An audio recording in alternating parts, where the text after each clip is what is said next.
ফরিদপুর জেলা আওয়ামী লীগের সাধারণ সম্পাদক ইশতিয়াক আরিফ শুক্রবার বলেছেন, সুরক্ষিত পোশাক পরিধান করে কেউ যদি জীবন্ত রাসেলস ভাইপার সাপ ধরে আনতে পারে তবে তাকে 50,000 টাকা পুরস্কার দেওয়া হবে।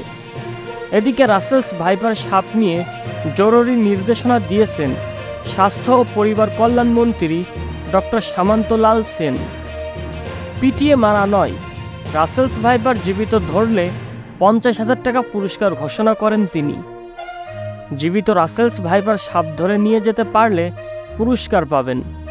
এ আশায় একটি রাসেলস ভাইপার সাপের বাচ্চা ধরেছেন রেজাউল নামের এক যুবক। শুধু তাই নয়, সাপটি নিয়ে তিনি চলে আসেন ফরিদপুর প্রেস ক্লাবে। শনিবার রাতে রেজাউল সাপটি নিয়ে প্রেস ক্লাবে আসেন। রেজাউলের বাড়ি শহরতলির আলিয়াবাদ ইউনিয়নের কাদেরের বাজার এলাকায়। রেজাউল পেশায় একজন কৃষক, তবে মাছ ধরার কাজও করেন। রেজাউল জানান, 2 দিন আগেও তিনি একটি রাসেলস ভাইপার সাপ মেরেছেন। বিকালে মাছ ধরতে গিয়ে এই সাপটি দেখতে পান, পরে তোয়ালে দিয়ে পেঁচিয়ে সাপটিকে ধরে ফেলেন।